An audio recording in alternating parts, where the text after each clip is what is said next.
Cet aspect de l'histoire environnementale du flottage, c'est un aspect que on a croisé dans cette compréhension de l'histoire ou du temps profond des rivières. Mais moi, j'ai pas mesuré l'immensité de l'impact de cette histoire du flottage. J'ai pas mesuré son ancienneté, j'ai pas mesuré euh, tous les aspects en réfléchissant à ce lien forêt et rivière. Et il se trouve qu'en France, il y a euh, un géographe qui travaille sur ces questions depuis 12 ans, qui accepte d'être avec nous ce soir et de partager sa recherche. Donc, merci beaucoup, Nicolas, d'être avec nous ce soir. Et, euh, et je vais te laisser la parole pour te présenter comment tu es arrivé à ces questions, et on gardera un petit temps d'échange pour la fin. Voilà. Bonsoir et merci de cette invitation. Euh, je vais me présenter rapidement. Donc, je suis géographe à l'Université de Lyon 2 et rattaché au laboratoire Archéorient, donc de la Maison de l'Orient et de la Méditerranée à Lyon également. Et j'ai commencé à faire des recherches sur le flottage du bois il y a environ 15 ans avec un collègue de Paris, Frédéric Gob, qui est spécialiste comme moi des cours d'eau. Et dans les dernières années, nos recherches se sont un peu dilatées parce qu'on a collaboré avec des collègues qui ont commencé à être intéressés par ce que nous faisions. Donc en particulier, Vincent Balland, qui est un jeune historien de l'Université de Dijon, qui est le docteur d'histoire, et aussi Olivier Girard-Clos, qui est dendrologue à Besançon, et Isabelle Jouffroy-Wapicot à Besançon également, qui est palynologue. Donc, ce qui fait que le contenu, une partie du contenu que je vais présenter aujourd'hui, synthétise aussi des apports de nos échanges de ces quelques années, même si la grosse part de ce travail revient à ce que j'ai fait ainsi qu'avec Frédéric Gob depuis à peu près 15 ans. Voilà. Et donc notre recherche en fait a commencé dans le Morvan, qui a été une région d'approvisionnement de Paris pendant 3 siècles et demi et qui fournissait à Paris au XVIIIe et au début du XIXe siècle à peu près 80% du bois combustible. Et c'était très important également dès le XVIe et le XVIIe. Donc c'est en fait un endroit où l'impact du flottage sur l'environnement était très important, continue de se voir aujourd'hui, même si le Morvan donne une apparence de naturalité qui est finalement assez trompeuse. Et j'espère que vous sortirez persuadé de cette conférence qu'on peut regarder certains paysages autrement qu'on les voit superficiellement, en fait. Voilà donc pour la présentation générale.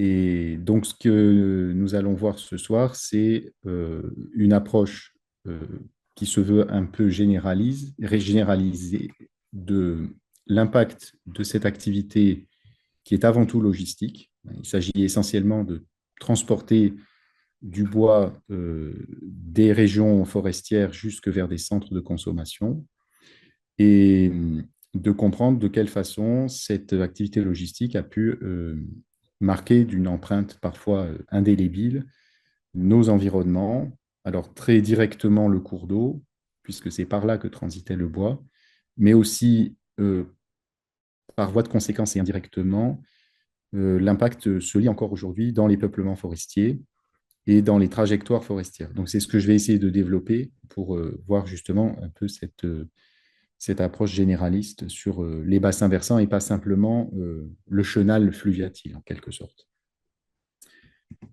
Alors pour commencer, ce que je peux peut-être rappeler, c'est que le bois, c'est pendant des siècles, même des millénaires, c'est le matériau à tout faire. Et il ne faut pas oublier que jusqu'au moment où on commence en Europe à extraire le charbon de terre, donc la houille, c'est le seul combustible abondant et qui permet aussi des puissances de chauffe qui sont importantes. Donc, très rapidement, si on calcule un petit peu, on se rend compte que toute activité métallurgique, sidérurgique, de verrerie, toutes les transformations qui demandent de la chaleur sont dépendantes du bois. C'est aussi le principal matériau de construction. C'est le seul constituant des outils, des meubles, des véhicules, de toutes les flottes, qu'elles soient marchandes ou militaires. Et ça, il faut là aussi avoir un point de repère. Les premiers bateaux à coque en acier, c'est seulement en 1870. Et encore, c'est les cuirassés. Ça n'exclut pas le fait qu'on continue à utiliser du bois pour la flotte jusqu'en fait au début du XXe siècle. Donc, en fait, c'est un matériau qui est totalement incontournable. C'est impossible, en fait, d'imaginer pratiquement une civilisation sans le bois. D'autre part, l'autre caractéristique du bois, c'est qu'il est un pondéreux, donc il est volumineux et lourd, et il se présente sous des formes assez diverses, c'est-à-dire des troncs entiers. Hein, on va parler là de grumes, qui peuvent atteindre 12 à 15 mètres hein, quand elles sont transportées. Euh, Ça peut être simplement des bûches ou des billots. Donc là, c'est des petits éléments qui vont faire 1 mètre, 2 mètres, guère plus. On peut aussi avoir, dans certaines opérations de flottage, du bois qui a déjà été transformé ou façonné grossièrement par une première étape, et donc des planches, des madriers. Et tout cela concerne évidemment des essences forestières qui sont très diverses, hein, des feuillus divers, des conifères divers, etc. Et ça va jouer évidemment ce caractère divers en fait de la, de l'approvisionnement va en partie conditionner la façon dont on va mener le flottage. Et compte tenu de ce que je viens de dire, en fait, on déduit facilement, ou on comprend facilement, plus exactement, que dans ces conditions-là, le seul moyen de transport euh, efficace et d'une certaine façon viable, c'est la voie d'eau. Parce que à partir du moment où on a des gros volumes à transporter, et surtout à partir du moment où les livraisons de bois doivent être très régulières, il n'y a pas d'autre solution que de faire en fait flotter le bois sur les cours d'eau et finalement de trouver des connexions par le réseau hydrographique entre des centres de consommation et les zones d'approvisionnement. C'est le seul moyen parce que le bois étant d'une certaine façon en partie inconsommable, il ne faut pas que le consommable coûte cher en travail, hein, donc en travail et en transport. Et ceci va induire forcément la nécessité d'aménager la rivière et donc euh, de faire des équipements qui vont permettre cette vidange de la forêt. La deuxième chose que l'on peut développer un peu en introduction, c'est que en Europe, le flottage n'a pas beaucoup été étudié dans une perspective environnementale, c'est-à-dire dans la perspective de comprendre quelle a pu être son empreinte sur l'environnement. Il y a eu des travaux très, très nombreux en matière d'histoire économique, d'histoire des techniques aussi.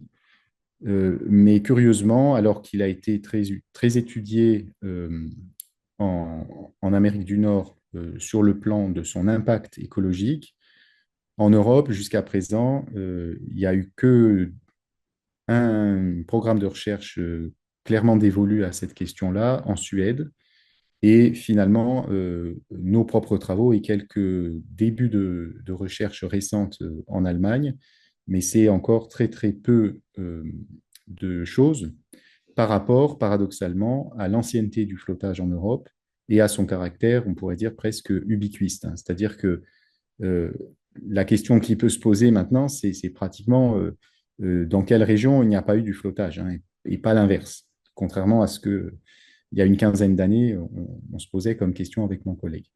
Donc là, sur cette carte, je ne présente que quelques-uns des grands bassins d'approvisionnement et quelques-uns des grands centres de consommation ou d'approvisionnement qui ont existé en Europe, mais on voit tout de suite que c'est une partie seulement de la question. On peut zoomer par exemple sur le cas vénitien, parce que c'est un cas un peu exemplaire, même s'il est exceptionnel. Il permet de bien comprendre le caractère massif de ce qu'a pu être la consommation de bois, le commerce du bois en Europe, Venise est une sorte de plaque tournante qui, pour elle-même, va consommer beaucoup de bois parce que euh, l'essentiel des bâtiments sont bâtis sur des îlots consolidés par des pieux, intègrent beaucoup de bois dans la construction elle-même des maisons, même si ça ne se voit pas sur les façades, qui sont recouvertes de parements ou d'enduits. Mais Venise, c'est aussi une énorme flotte maritime pendant des siècles. Et c'est aussi une ville qui fait le commerce du bois dans toute l'Adriatique et même dans toute la Méditerranée. Donc, elle va s'approvisionner dans son arrière-pays, qui est la partie orientale des Alpes italiennes, donc le Cadore, les Dolomites. Et Venise draine par les cours d'eau une partie importante, comme j'ai essayé de le présenter sur cette figure, une partie très importante de son arrière-pays, à travers, bien sûr, le réseau géographique. Les approvisionnements sont très importants. Je vous donne juste un exemple que j'ai écrit là sur la diapositive, en basant sur les travaux d'une historienne italienne qui travaille actuellement à Trente, Katia Occhi, et qui montre par exemple qu'en 1609, sur le Sismone, qui est un de ces cours d'eau, seulement un de ces cours d'eau, il y a un transit d'une quantité de bois qui est d'une valeur de 2,5 millions de ducats vénitiens, c'est-à-dire que sur ce seul cours d'eau a transité en bois en l'équivalent de la richesse des recettes brutes de l'État vénitien la même année. Donc voilà, c'est pour indiquer l'ordre de grandeur et surtout l'importance stratégique du bois en Europe. On a d'autres exemples qui peuvent être assez intéressants en matière de pression sur la ressource forestière. C'est tout ce qui va se développer à partir du XIIIe, XIVe siècle et dans l'arc alpin autour de l'économie des salines et des fonderies d'argent, parce que là, il y a des besoins en combustible qui sont très importants, puisqu'on extrait par exemple le sel des gisements de sel GEM, et c'est souvent sous forme de saumure ou de sel qui est tout à fait imbibé d'eau. Donc, il faut en fait évaporer pour pouvoir utiliser le sel et le recristalliser.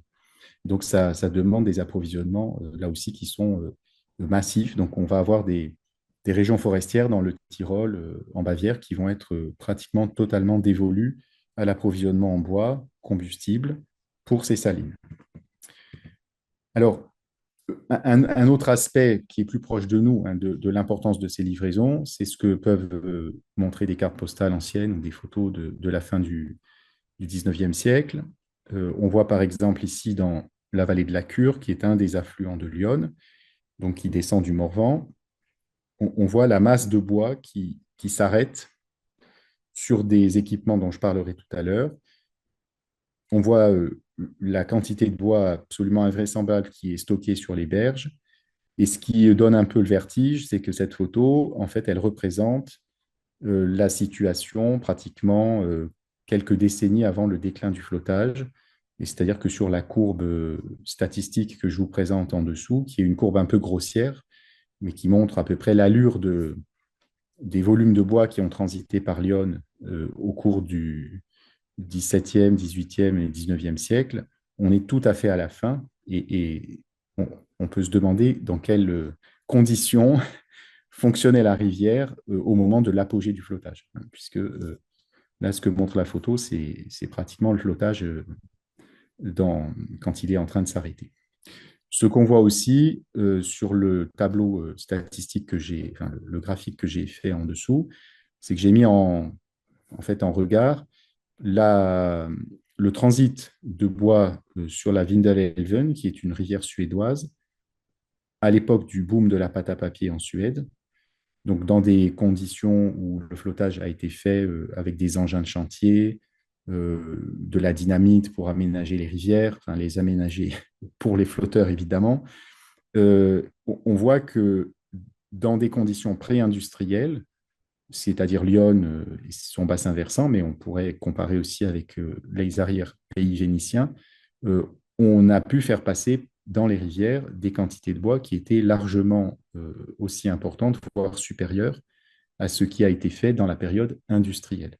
Donc c'est pour bien comprendre que les, les impacts n'ont pas attendu la révolution industrielle pour exister et pas l'époque contemporaine. Donc, dans le passé, même déjà un peu lointain, on a des pressions très fortes qui vont s'exercer du fait de ces besoins en bois.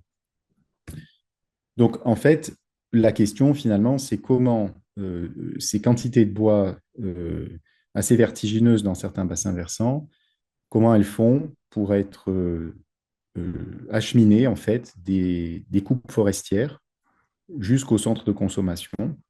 Et ça met tout de suite, je dirais, sur la table la question logistique. Donc, je vais suivre ce plan-là que je fais apparaître maintenant sur les diapos. D'abord, présenter un peu ce que sont ces rivières logistiques. C'est une expression que je propose depuis quelques années pour euh, désigner en fait ces cours d'eau qui ont servi dans certains cas exclusivement à faire fonctionner les approvisionnements en bois. Le deuxième point, c'est de voir quelles sont les pressions sur ces cours d'eau, notamment les processus morphogéniques et les héritages qui en sont issus. Et j'essaierai de brosser un peu plus rapidement parce que ça n'est pas ma spécialité et que pour l'instant, les résultats de recherche sont aussi moins aboutis. Les conséquences en matière de trajectoire forestière, donc sur ces régions qui ont servi à approvisionner donc ces centres de consommation. Alors pour commencer, les rivières logistiques, avec une vue ici d'une de ces rivières de l'arrière-pays vénitien, une photo qui date de la fin du 19e siècle. On voit des travaux ou des réfections d'ouvrages qui servent à faire passer le bois ou à l'arrêter. Donc des choses que je vais développer maintenant. Mais on voit aussi que, donc même sur des cours d'eau assez impétueux, des cours d'eau de Piémont, à charge de fond très grossière, donc qui paraissent très naturels et surtout a priori peu impacté dans le passé, en fait, on se rend compte qu'il y a eu des aménagements et des transformations qui ont été induites par le flottage et qui ont été assez fortes, assez prégnantes. Alors, pour commencer, les aspects logistiques, je vais rappeler une chose qui va être utile pour la suite, c'est que le flottage se présente sous des modalités qui sont assez diverses. On a en fait trois gros types de flottage, trois principaux types, qui sont le flottage à bûche perdue ou à tronc perdu, qui va porter des noms très diversifiés selon les régions d'Europe, et qui consiste tout simplement en fait à transporter le bois coupé en vrac. Donc on va jeter des volumes de bois en vrac dans la rivière, des bûches, des troncs, des demi-troncs, etc. Il concerne surtout les sections amont des cours d'eau, ce qui est logique puisque c'est vraiment la première étape. Hein. On est juste à l'aval des coupes forestières. Et c'est celui qui finalement va demander le plus d'aménagement parce que d'une certaine façon, et c'est un peu le paradoxe et la gageure du flottage dans les sections amont, le bois est jeté en vrac, c'est-à-dire dans des conditions où il ne va pas circuler facilement. Et paradoxalement, c'est dans les sections de cours d'eau où il n'y a pas beaucoup d'eau, justement. Donc, il va bien falloir aménager les choses pour que le transit soit plus fluide en direction de l'aval. Ensuite, on a des étapes qui peuvent exister parfois, qui n'existent pas dans d'autres cas, qui sont l'assemblage sous forme de radeau. Donc là, c'est des petites unités de troncs assemblés qui vont être relativement maniables, généralement pas très longues, rarement très articulées les unes entre les autres, hein, et qui vont être surtout pratiquées en fait sur des cours d'eau qui ont des vitesses assez fortes, donc typiquement des cours de Piémont.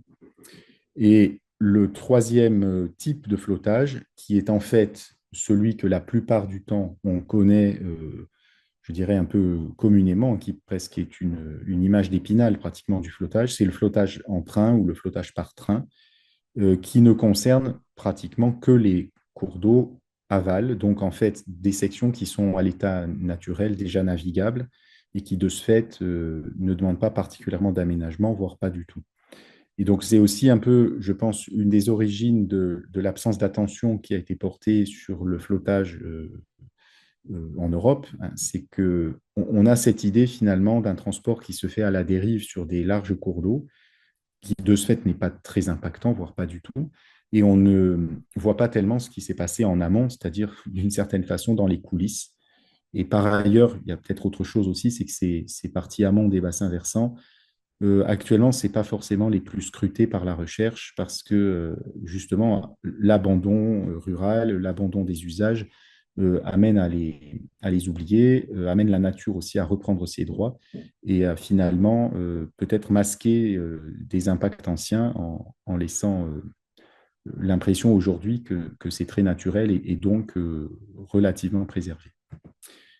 Alors, il y a une autre chose avant de passer aux aménagements qu'il faut dire, c'est que le flottage, c'est un transport, mais ce n'est pas un transport qui se fait sans, sans interruption de l'amont vers l'aval. C'est pas, il y a des étapes intermédiaires, elles sont nombreuses. Donc, dans l'aménagement de la rivière, il y a aussi des aménagements qui vont être dévolus à des manutentions, des retraits pour séchage du bois pour le remettre à l'eau de façon à garantir sa flottabilité sur une longue durée. Et donc, il y a tout un ensemble de points de rupture de charge avec les aménagements spécifiques à ces ruptures de charge. Donc, on voit par exemple ici sur la partie droite de la diapo un extrait d'une collection de peintures qui sont conservées dans la mairie de Raon-l'Étape, donc dans les Vosges, et où on voit représenter des scènes de flottage et de manutention qui se passaient sur les berges de Raon-l'Étape euh, au XVIIIe siècle. Hein. On est à peu près à la fin du XVIIIe siècle ici. Et donc, ça occupe les rives, ça nécessite des aménagements et beaucoup finalement, de transformation de l'environnement de la rivière et de ses abords immédiats. Une autre vue qui, cette fois-ci, nous amène dans les Carpates, où on voit tout un ensemble d'aménagements logistiques. Ça fait penser un peu à une gare de triage. Et c'est un peu ce paysage à la fois du flottage, à la fois des scieries qui sont sur la chaîne logistique de l'amont vers l'aval, qui vont transformer dans un premier temps le bois avant qu'on le remette parfois ou on le réassemble en radeau, ou dans certains cas avant qu'il passe du mode de transport fluvial au mode de transport par chemin de fer.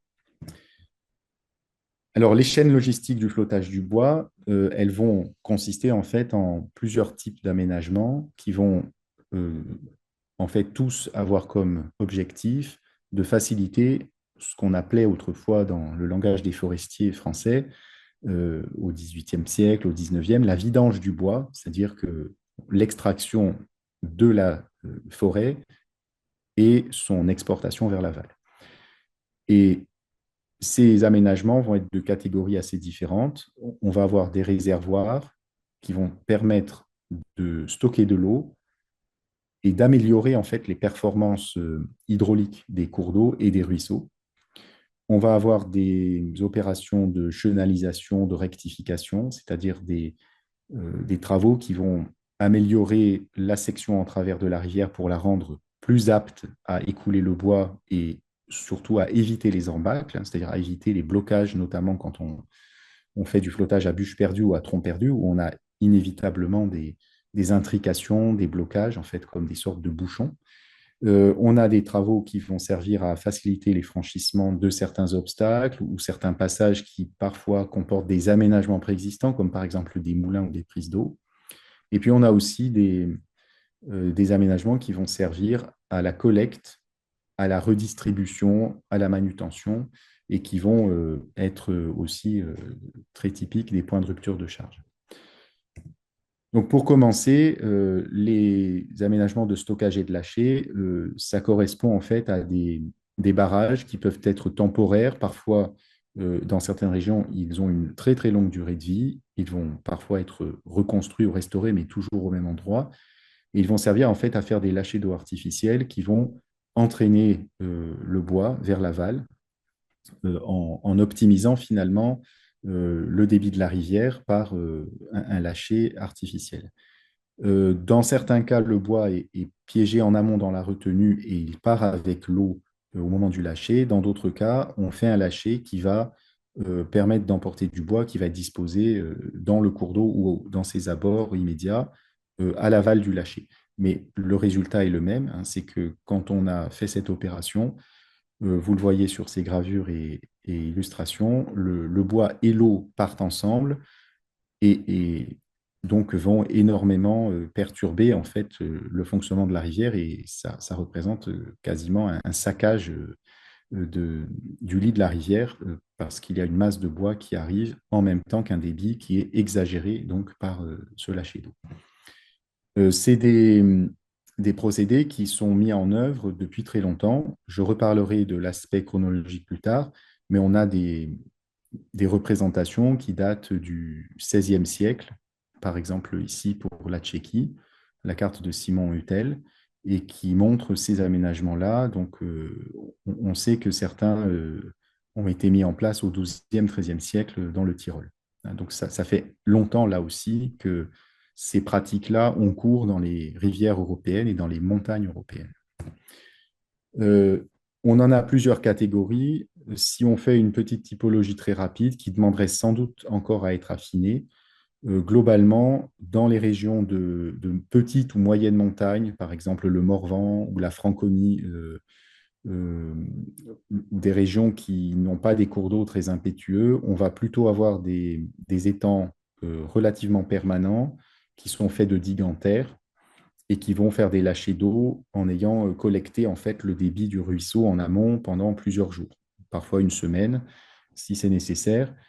Quand on est dans des montagnes où les cours d'eau sont plus alimentés, notamment par la fonte des neiges, on va avoir des équipements qui sont soit en dur, maçonnés, soit qui sont construits en pierre et en charpente de bois.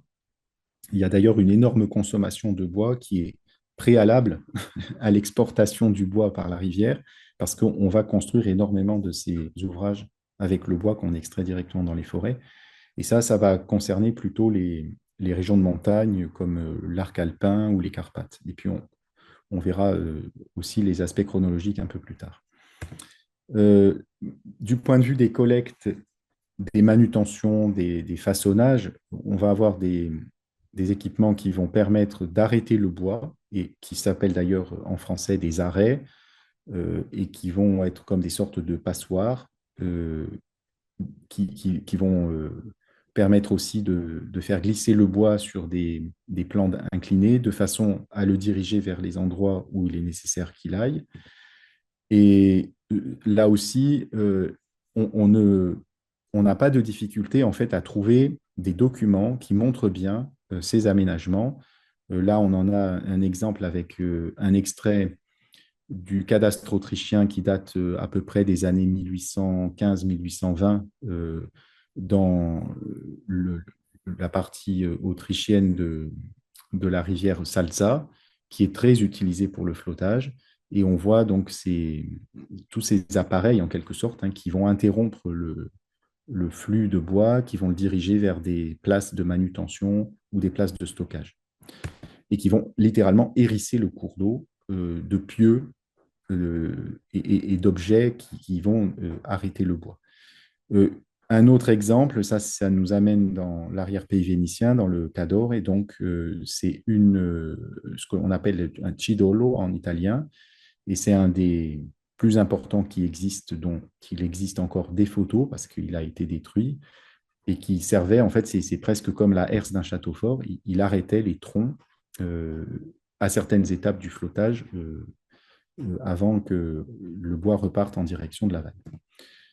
Et je montre à nouveau cette image de la cure où là, on voit un petit peu la logique qui est pratiquement, je dirais, celle d'un filtre ou d'une nasse hein, et qui arrêtait le bois. Il y a des reconstitutions intéressantes qui ont été faites pour Limoges, qui a été évidemment une très grosse consommatrice de bois, étant donné les besoins énergétiques de la porcelaine, et où on avait des équipements très importants en travers de la Vienne, dans une place qui est un peu en amont de la ville ancienne. Et des archéologues, il y a quelques années, ont essayé de reconstituer un peu ce que pouvait être cet environnement de la rivière dans la traversée de Limoges. Ça nous donne là aussi un peu la mesure de cette anthropisation de ces rivières qui ne semblent pas avoir connu ce genre de dégâts ou d'interventions quand on les voit aujourd'hui. Par ailleurs, pour faire passer le bois, il faut aussi chenaliser la rivière de façon à lui donner une géométrie qui va faciliter les écoulements, qui va les concentrer et qui va d'une certaine façon éviter un petit peu tous les obstacles ou toutes les irrégularités du lit qui vont bloquer le bois, créer des embâcles, éventuellement même bloquer des radeaux, ce qui est encore plus dangereux parce que là, ils sont évidemment conduits par des personnes. Donc, on a tout un ensemble de savoir-faire qui vont se développer, surtout au XVIIIe siècle, et qui vont représenter en fait des formes d'intervention assez précoces des ingénieurs hydrauliciens en Europe, que ce soit en Autriche, en Italie du Nord, en France. C'est un peu partout les mêmes procédés qui sont mis en œuvre. Il y a des transferts de savoir-faire qui sont tout à fait évidents à cette époque-là à ce sujet. Et je pense que dans beaucoup de cours d'eau de Piémont, c'est l'activité du flottage du bois qui a été en fait le premier facteur de l'aménagement de ces cours d'eau, parce que par ailleurs, ils ne sont évidemment pas du tout navigables. Et je pense qu'on mésestime encore beaucoup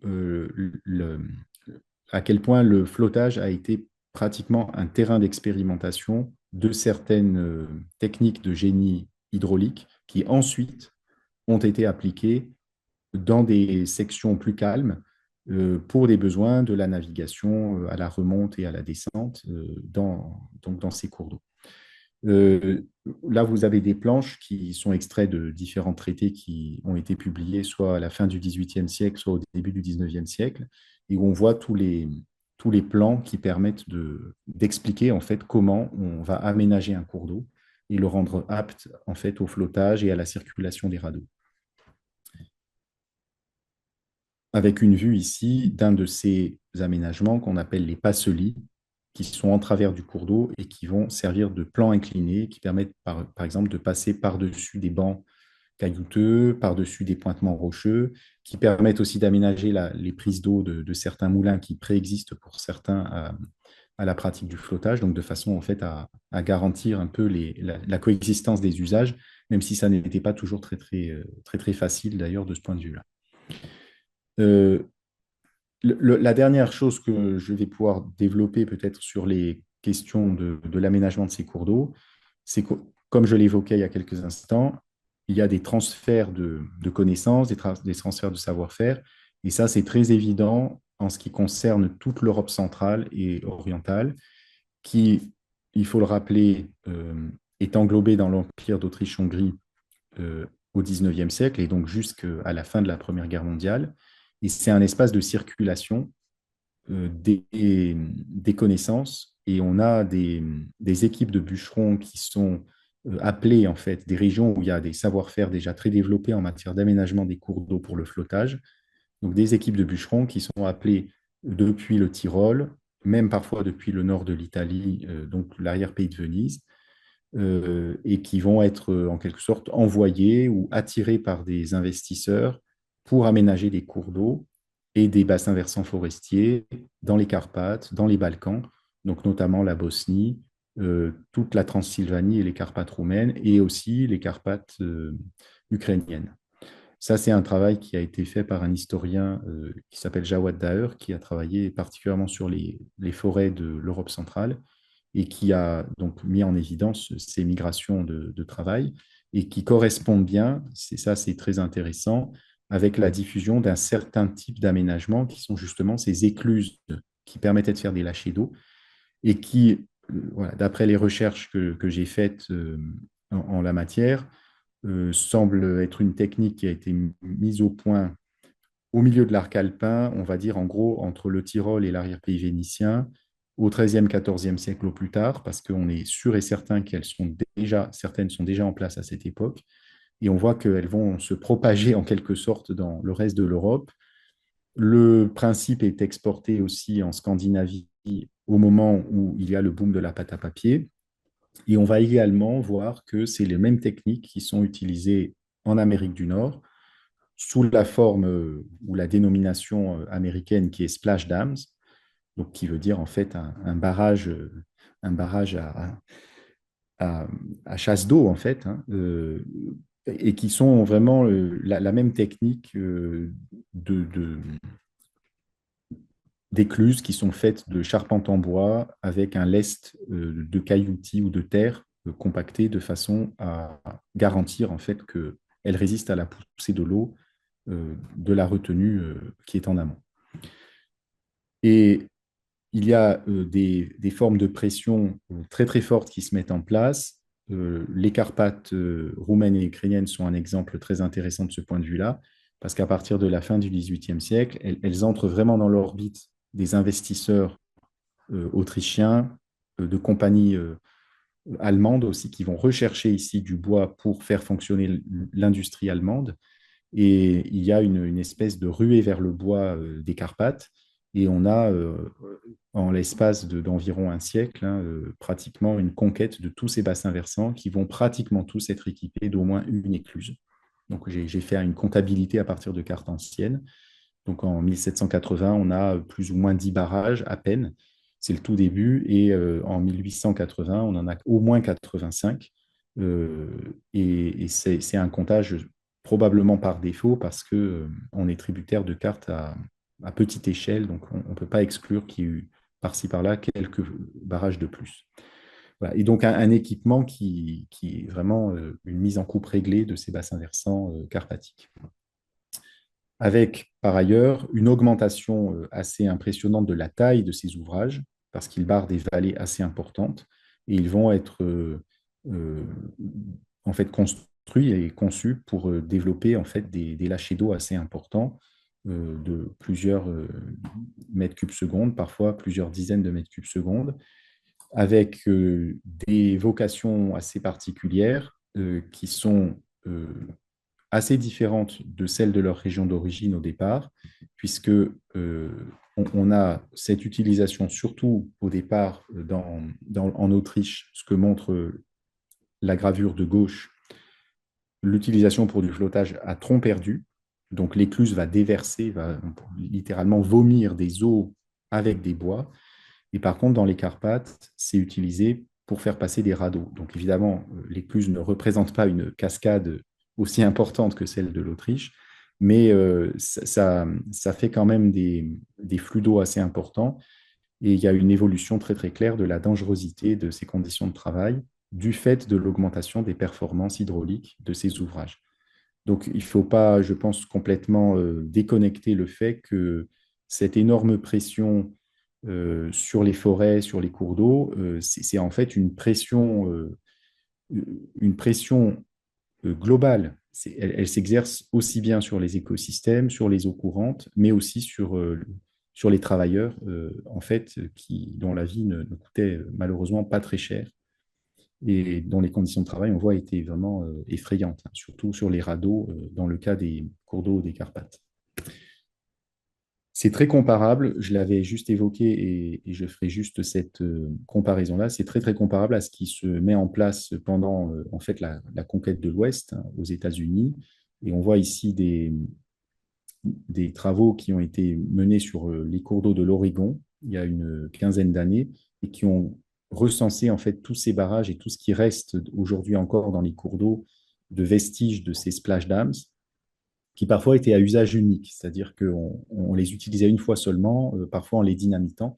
Donc ça avait en plus des conséquences très très dures sur les écosystèmes puisque le barrage était véritablement uniquement là pour extraire dans le temps le plus court possible un maximum de bois et ensuite on allait chercher du bois plus loin dans un autre petit ruisseau, etc.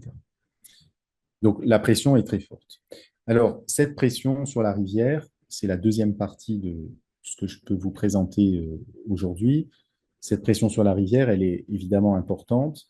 Euh, avec mes collègues, on a concentré nos travaux sur le bassin versant de l'Yonne et on va documenter en fait cette pression dans un massif de montagne où les conditions ne sont à l'état naturel pas du tout propices au flottage et dans un contexte où le Morvan, c'est-à-dire le haut bassin de l'Yonne, devient à partir de la deuxième moitié du XVIe siècle euh, quasiment la réserve à bois de Paris.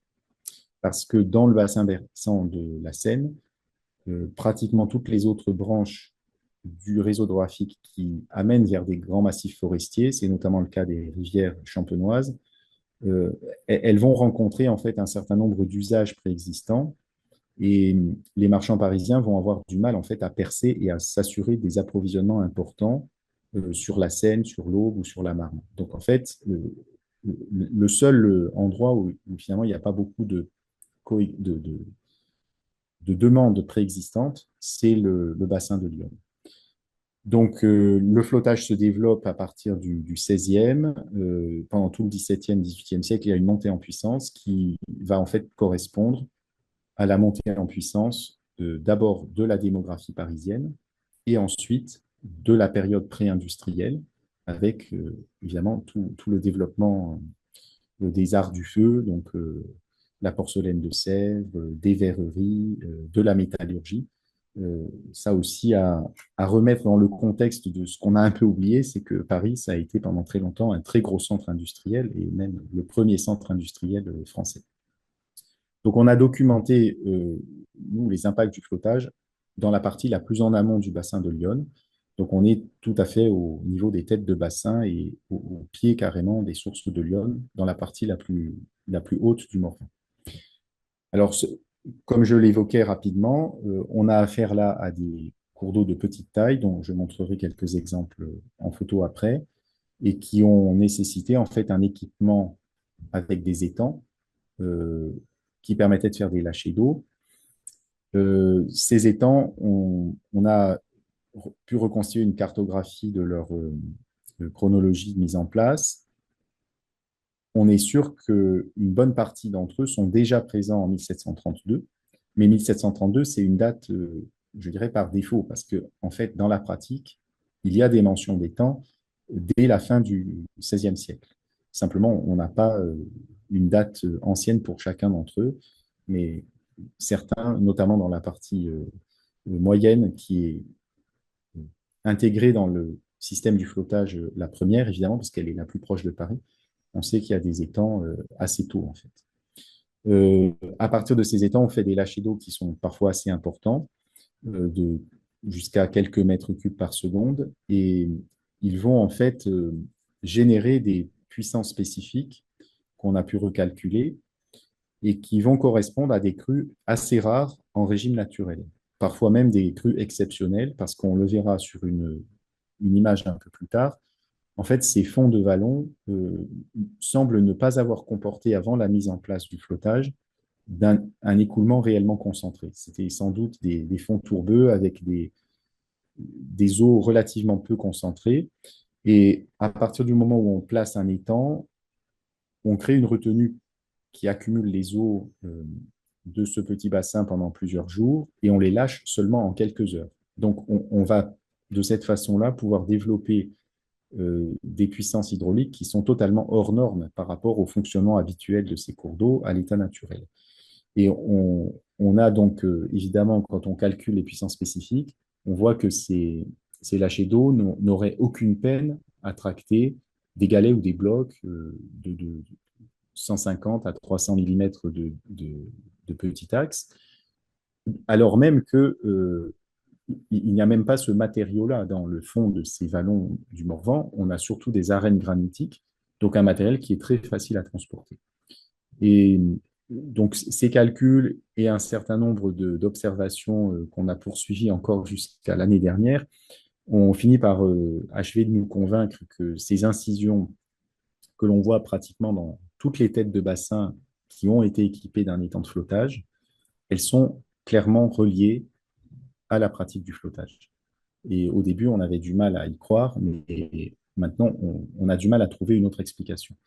Et par ailleurs, il y a une source écrite qui est assez intéressante, qui est sur une carte attribuée à l'abbé de la Grive en 1737, qui cite, il y a un tout petit paragraphe, et qui indique qu'un ruisseau qui s'appelait le canal des Gouttes euh, change de nom, s'appelle les Vaucreuses, et n'avait au départ que 70 cm de profondeur euh, et qui, après la mise en place du flottage, après la pratique du flottage, euh, finit par s'enfoncer tellement qu'il a, au moment où la baie de la Grive publie sa carte, il a 16,25 mètres de profondeur.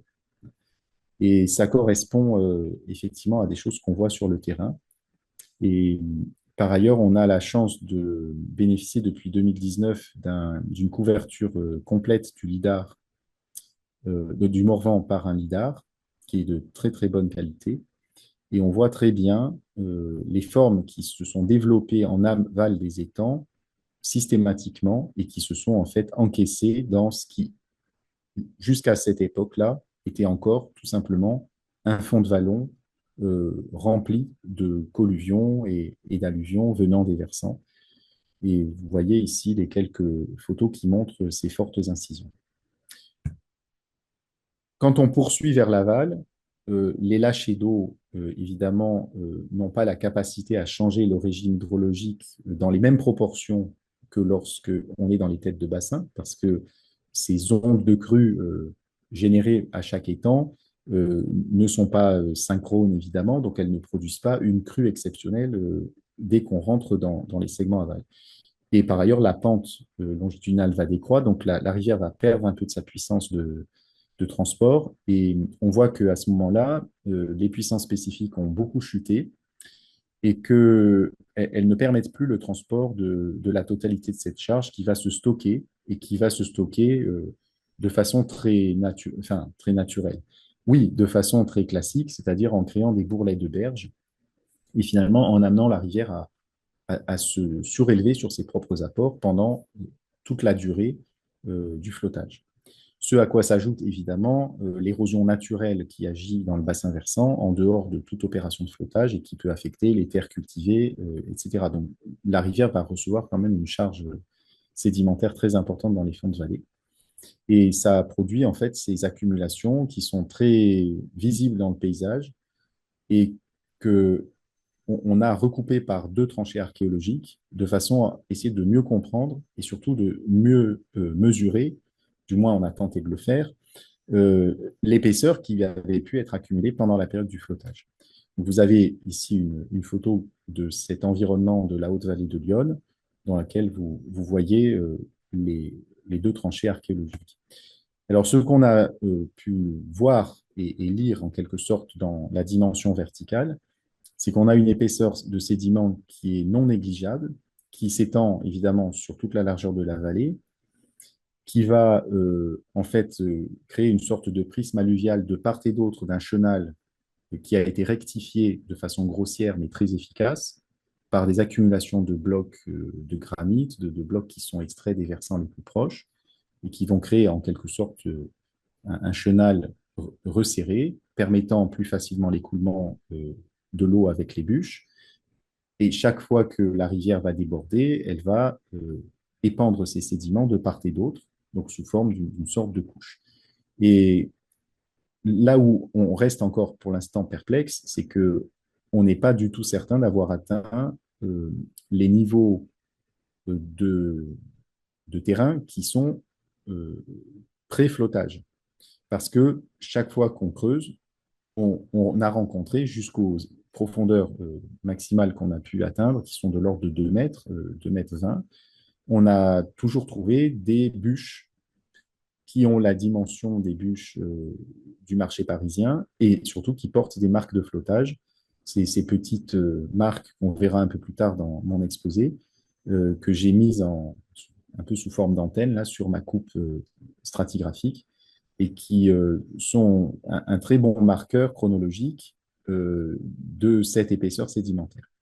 Donc, on a une sorte d'aggradation accélérée qui se produit à ce moment-là pendant la période du flottage. L'autre caractéristique un peu originale de ces sections de cours moyen de Lyon, c'est que par ailleurs, pour des raisons logistiques aussi, on voit que très souvent, la rivière a été déportée du fond de la vallée, elle a été placée près du versant et elle a fini aussi par se surélever sur ses propres alluvions au fur et à mesure que le flottage est pratiqué.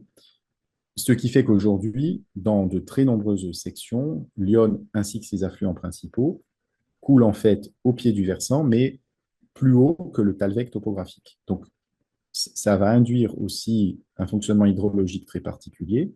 C'est qu'aujourd'hui, la rivière, elle va en permanence recharger en quelque sorte la nappe de fond de vallée, ce qui induit évidemment des bas-fonds très humides que les agriculteurs sont obligés de drainer parce que les plantes de marécage s'y installent très facilement. Et donc, il y a un contrôle aujourd'hui très, très clair, apparemment, et ça demanderait encore des investigations, un contrôle très clair du niveau de la nappe par cette rivière qui est encore au pied du versant et en position dominante par rapport à toute la topographie du fond de vallée. Donc, on a en fait un paysage où le flottage et ses aménagements qui se mettent en place sur 3 siècles et demi, parce que tout ça, il faut bien le dire, se met pas en place au début du XVIIe, hein, ça se met en place petit à petit par tâtonnement, par essais successifs. Ce que l'on voit aujourd'hui, c'est sans doute la dernière main, c'est-à-dire celle du XIXe siècle, fin XVIIIe peut-être au plus tard, au plus tôt. En dessous, pour l'instant, nos fouilles archéologiques ne nous permettent pas de comprendre absolument tout ce qui a été fait. Mais le résultat, c'est surtout ce qui compte maintenant pour comprendre ces paysages, c'est que le résultat, c'est qu'aujourd'hui, la rivière coule encore sur une portion très importante de son linéaire dans les aménagements qui ont été faits pendant la période du flottage. Il y a peu d'endroits où elle a réussi à on pourrait dire, désincarcérer de ce carcan de rochers qui a été mis sur ses berges. Et on voit ici sur cette figure le seul endroit dans ce secteur qu'on a étudié, c'est celui qui va être matérialisé par le liseré blanc avec les deux filets rouges de part et d'autre. C'est l'ancien chenal de flottage aujourd'hui désactivé parce que la rivière a pu passer par une brèche et elle s'est recréé un nouveau lit. Mais on voit qu'en partant vers l'aval, au point numéro 2 qui est ici, elle est recaptée à nouveau par le chenal de flottage parce qu'à cet endroit-là, il traverse la vallée de part en part et va se plaquer sur le versant d'en face. Donc en fait, on a une situation où ce qu'on voit aujourd'hui de la rivière est presque totalement artificiel.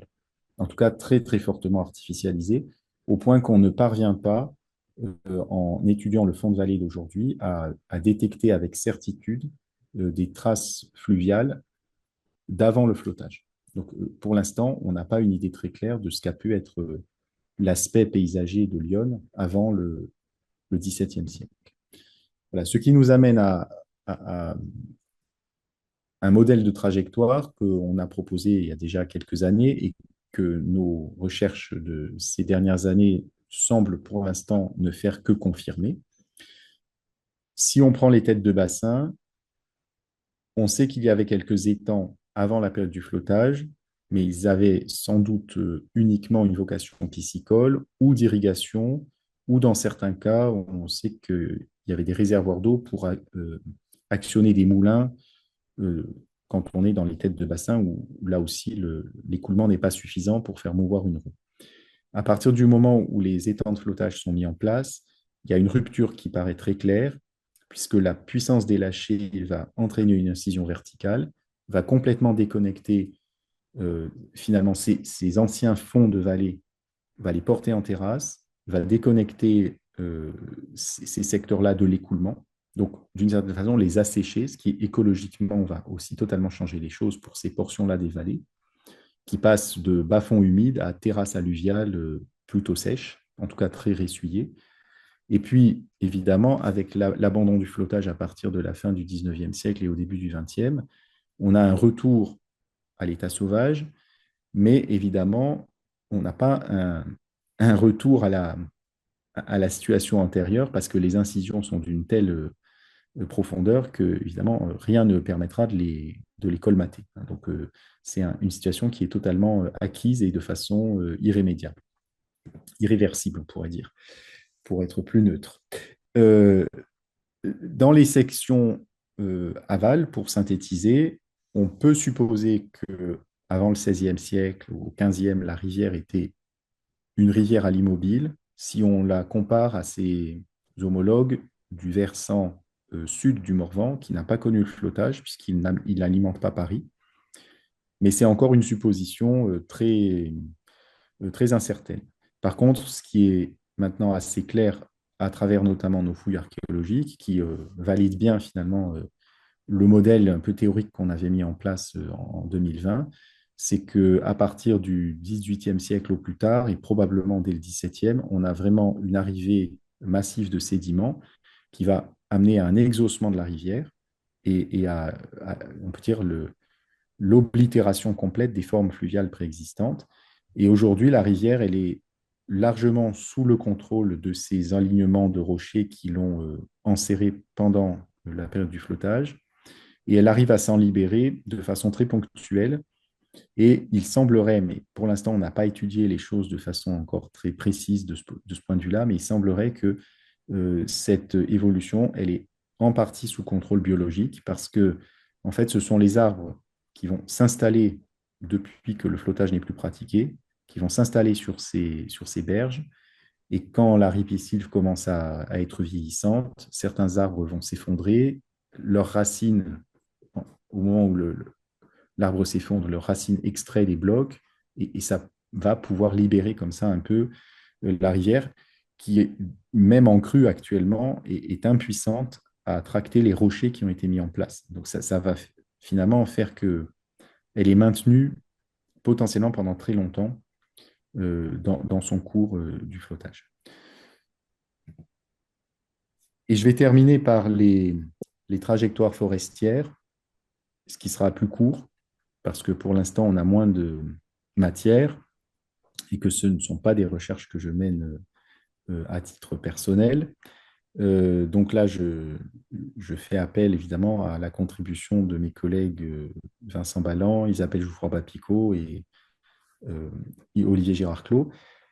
Je vais commencer par dire que dans le Morvan, pour l'essentiel, le Haut-Morvan est le domaine de la hêtraie, avant bien sûr l'enracinement du XXe siècle.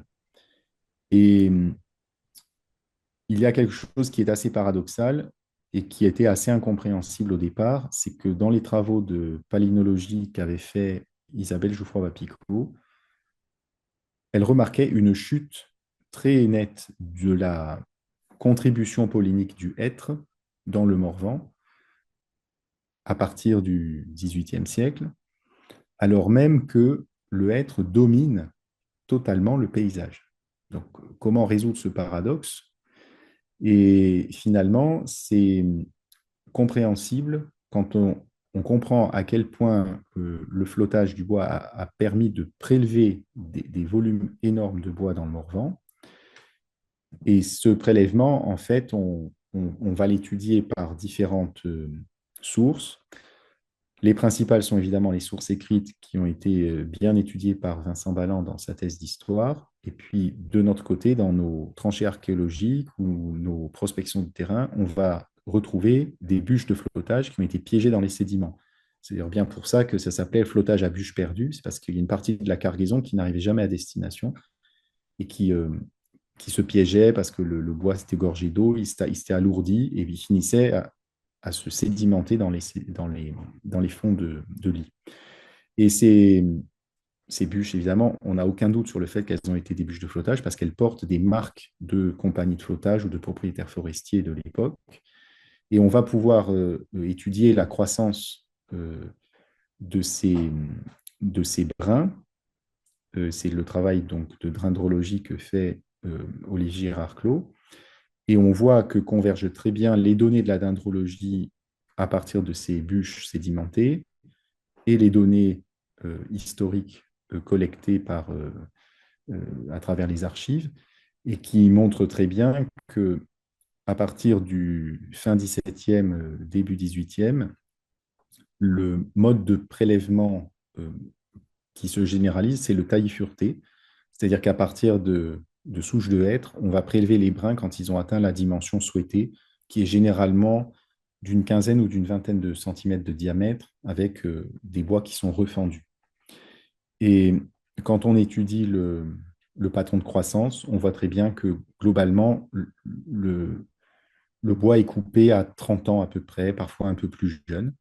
Ce qui fait que quand la pression de prélèvement commence à augmenter très fortement sur les forêts du Morvan, où on atteint une réelle surexploitation à partir du XVIIIe siècle, eh bien, il va se passer un moment où les hêtres n'arrivent même plus à fructifier parce qu'ils sont coupés toujours trop jeunes. Donc, on a une souche de hêtres qui se régénère sur elle-même pendant très longtemps, qui est rajeunie en permanence, recépée en permanence, mais qui n'arrive plus à atteindre l'âge adulte, alors qu'elle est très vieille. C'est un paradoxe écologique assez amusant, ou enfin un peu étonnant, c'est que ce sont de très vieilles souches, et pourtant elles sont toujours jeunes sur le plan physiologique.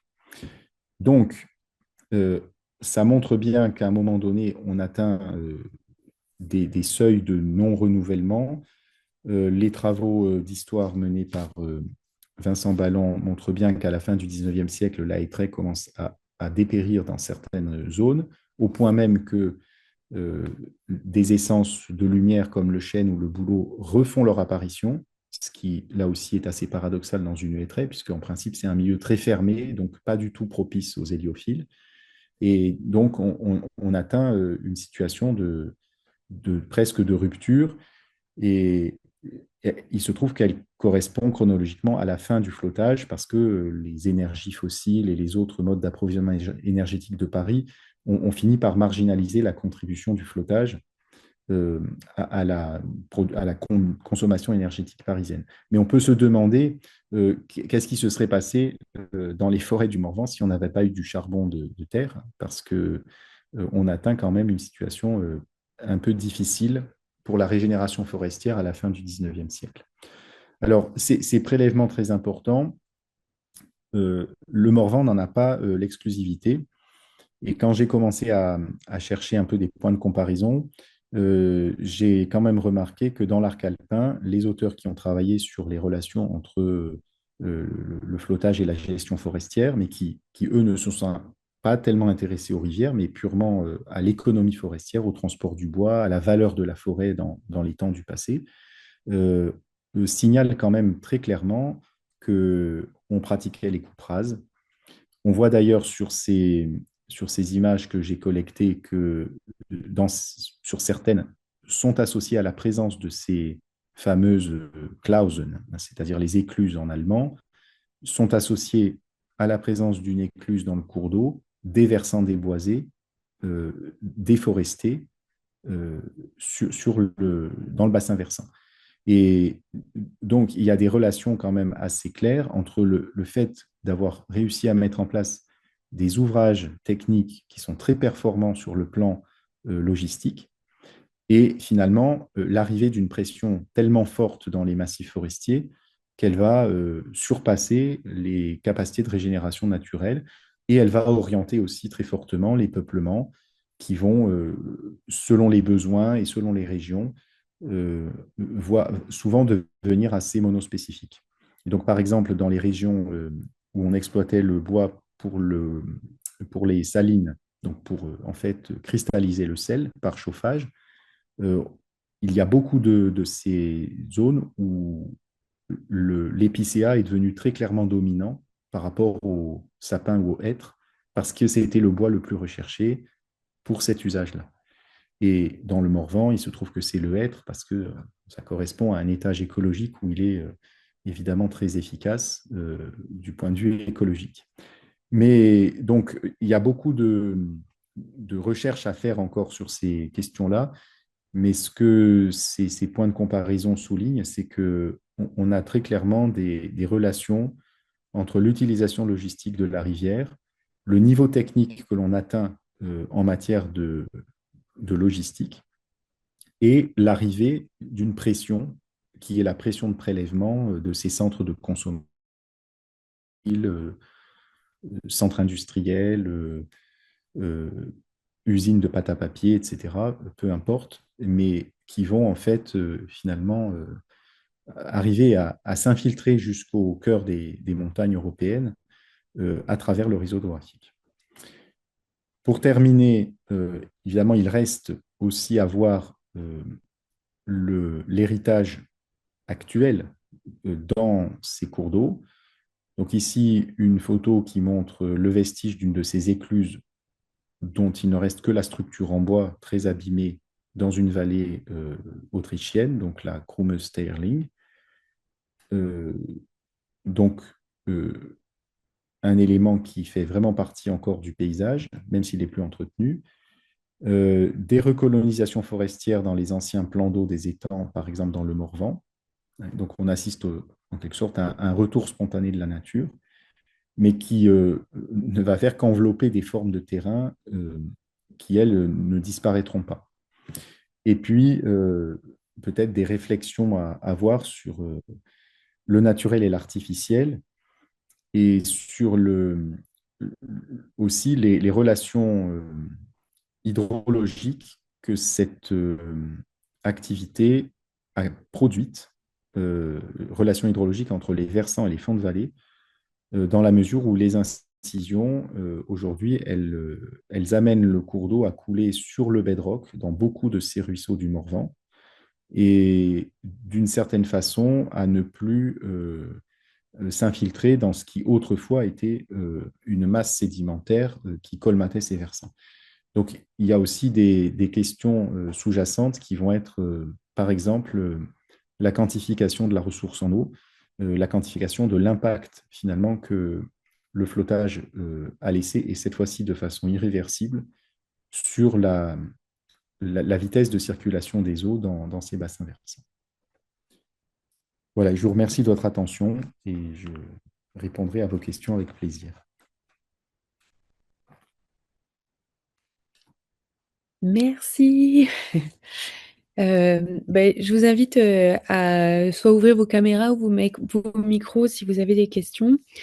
C'était incroyable.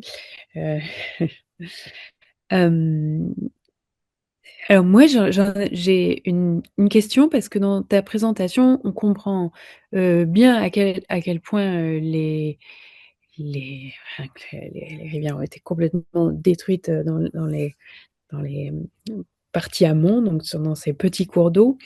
Mais il y a aussi la traction de tous ces troncs dans le tout petit hydrosystème forestier. Et je sais que tu as sûrement fait des recherches là-dessus. Et, ouais, et l'effet sur, bon, bien sûr, les castors, mais les poissons et tout ça, parce qu'on n'a pas du tout mentionné. On imagine l'impact sur la petite végétation le long des rivières et la simplification des cours d'eau, mais je ne sais pas si tu as des données là-dessus. Oui, il y a des données. Alors, sur les poissons, par exemple, on a quelques documents, mais ça, ce n'est pas nous qui avons travaillé dessus. Et c'est un dossier qu'il faudrait reprendre aussi parce qu'il a été amorcé, mais pas terminé. On a clairement des éléments qui montrent que les salmonidés désertent totalement, achèvent, on pourrait dire, de déserter totalement le réseau hydrographique de la haute vallée de l'Yonne, enfin le réseau de l'Yonne-Amont au XIXe siècle. Et, et c'est très clairement à mettre en relation avec l'intensification du flottage. Et mon intuition maintenant, c'est que c'est à mettre en relation en fait avec le parachèvement de l'optimisation logistique. Parce que on a des présomptions que aux époques antérieures, probablement 17e, encore peut-être une partie du 18e siècle, la rivière était plus ou moins aménagée, mais de façon assez artisanale, manifestement avec des fascines ou avec ce qu'on appellerait aujourd'hui du génie végétal, donc des tresses de bois sur les berges, etc. Et peut-être que le poisson parvenait encore à se cacher, à trouver aussi des bras secondaires qui n'étaient pas totalement ravagés par le flot. Mais quand se met en place cette rivière tout à fait chenalisée, il n'y a plus aucun espoir de survie parce que quand le flux de bois passe, c'est la totalité de ce cours d'eau qui ne fait que 4 à 5 mètres de large maximum qui devient, euh, enfin, qui est complètement ravagé. Donc ça c'est un point. Dans les Carpates, c'est la même chose. J'ai trouvé euh, une sorte de dossier constitué par un pêcheur dans un journal roumain de 1937 qui explique à quel point l'industrie du flottage détruit les rivières. Il montre des photos. Voilà, il dit que le poisson disparaît. Enfin voilà, c'est un notable transsylvain qui s'intéresse à la pêche, qui la pratique et qui n'a pas de mots assez durs pour fustiger la pratique du flottage et qui montre photo à l'appui que voilà, ces embâcles de bois ont tout à fait saccagé la rivière. Donc ça, oui, on a clairement là-dessus, on a des preuves évidentes. Il y a une autre question qui reste en suspens, mais je dirais la réponse, on peut dire on la devine de soi-même, c'est que dans tous les massifs anciens de moyenne montagne, euh, il y avait des populations très importantes de mulettes, donc de tous ces mollusques d'eau douce, hein, qui, dans certains secteurs, tapissaient littéralement le fond de la rivière. Donc la question qui se pose maintenant, c'est de trouver des attestations historiques de leur présence avant le flottage. Et c'est sûr que de toute façon, elles n'ont pas pu résister longtemps. Et quand je dis pas longtemps, c'est qu'à mon avis, en quelques années, voire quelques décennies, de lâcher d'eau, elles ont, elles ont disparu. Parce qu'à partir du moment où la rivière s'incise à toute vitesse, les mollusques, ils vont être emportés avec les sédiments. Donc ça a pu être, dans certains cas, des destructions très, très violentes, en fait.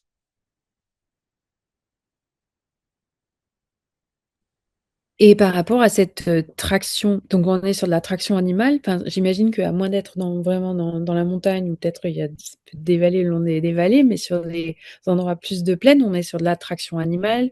Est-ce que, j'imagine qu'une fois qu'on prend un sentier, il pleut dessus, on transforme le paysage aussi à cet endroit-là.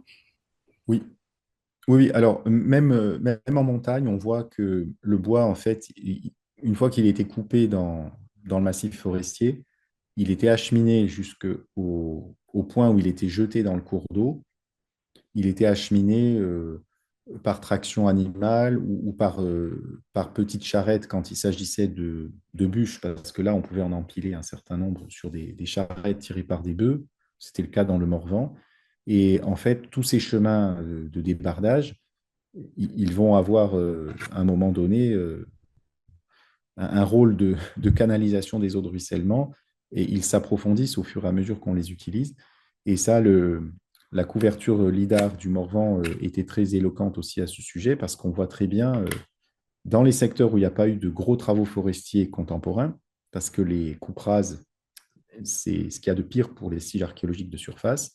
Mais dans les secteurs qui ont été épargnés pour l'instant des enraisinements et des coupes rases, on voit très très clairement le réseau convergent de tous ces chemins creux qui amènent au point de jetage du bois dans les ruisseaux. Donc là aussi, il y a un impact morphogénique sur le versant lui-même. Est-ce que tous les chemins creux sont des vestiges de déforestation et d'acheminement vers la rivière?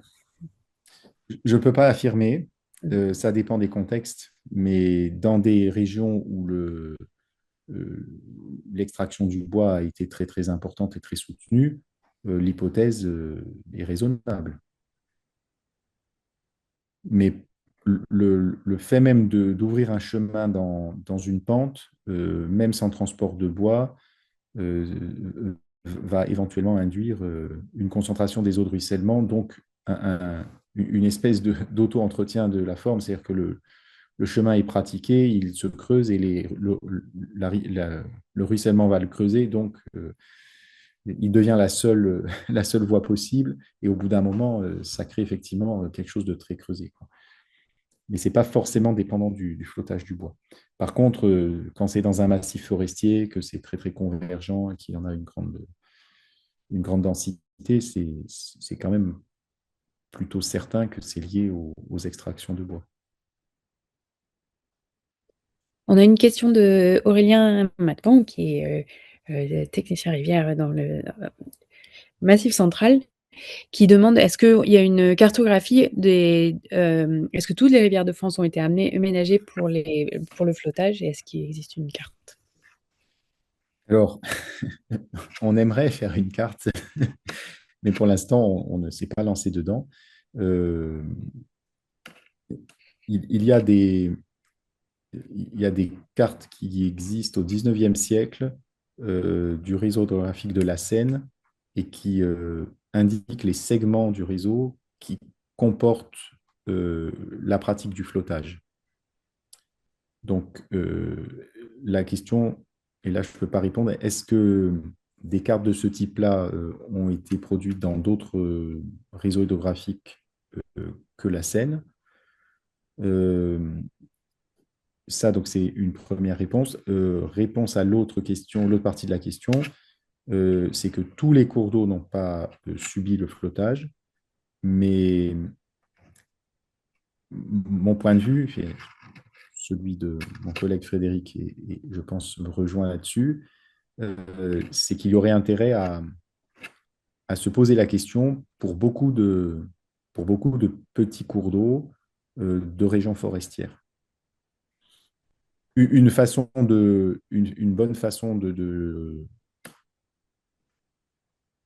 rechercher ou en tout cas d'avoir des présomptions, c'est que dès lors qu'il y a des activités qui demandaient des combustions, donc la métallurgie, les céramiques, la verrerie, immanquablement, il faut du bois de chauffage.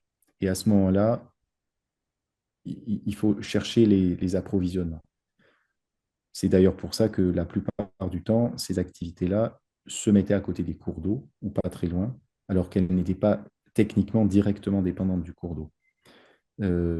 C'est notamment le cas de la porcelaine. Il n'y a pas de raison d'être à côté d'un cours d'eau, a priori, mais en tout cas, il ne faut pas être trop loin pour récupérer le bois qui aura été véhiculé par le cours d'eau. Donc ça, c'est un premier point. Ensuite, il y a aussi, et ça, c'est pas forcément très facile à détecter, il y a les vocations forestières qui sont pour des approvisionnements plus lointains, notamment pour le bois de construction navale, où là, on voit que les distances de transport peuvent être très importantes, hein, elles peuvent être de plusieurs centaines de kilomètres à travers le réseau hydrographique.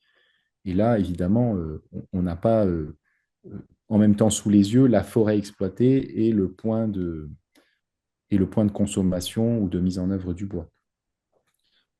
Par exemple, il y a beaucoup de forêts du Jura forestier qui ont été des grosses zones pourvoyeuses de bois pour l'arsenal de Toulon au XVIIIe siècle.